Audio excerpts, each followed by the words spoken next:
Hai, Assalamualaikum. Saya Bro Jeb. Baik, untuk update dan juga syarat terbaru daripada YouTube yang saya kongsikan sebelum ini, nak bagi tahu korang yang mana korang yang dah monetize ataupun channel yang sudah join YouTube Partner Program, ada action required yang korang perlu buat sekarang ataupun tahniahlah kepada yang sudah buat. Korang akan dapat email macam ni ataupun korang akan dapat notification di dalam YouTube Studio. Korang boleh check sekarang. So, contoh korang akan dapat email macam ni lah untuk YouTube bagi tahu supaya korang boleh accept new terms. Alright, so boleh nampak macam ni, accept new terms. Ataupun korang boleh masuk ke YouTube Studio macam ni. Korang akan nampak lah macam ni. Okay, akan nampak macam ni.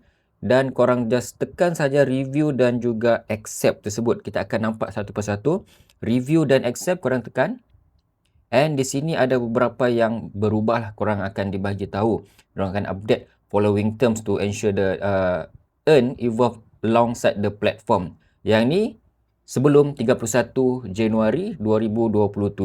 Apa yang berubah adalah watch page monetization, short monetization dan juga fan funding monetization. Okay, so korang just klik continue sahaja. Watch page monetization. Ini kalau korang rajin, korang boleh bacalah untuk lebih faham. So, korang boleh scroll, baca dan paling penting korang tick box tu, I accept the watch page term. Alright. So, korang accept dan continue. Kalau boleh accept semua modul lah supaya korang punya income akan datang 2027 tu tak terjejas ataupun akan ada masalah selepas ini. So, kita scroll dan baca. Korang klik lagi accept and continue. Ini untuk shorts. Sekarang ni commerce product modul. Banyak modul yang terbaru di sini.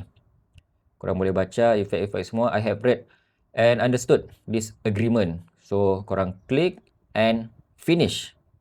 Itu sahaja guys.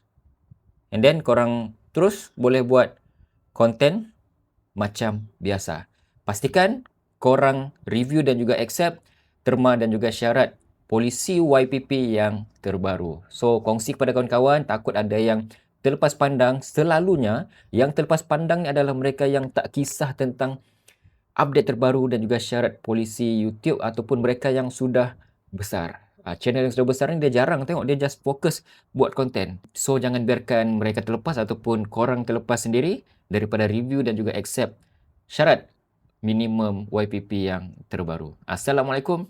Bye-bye.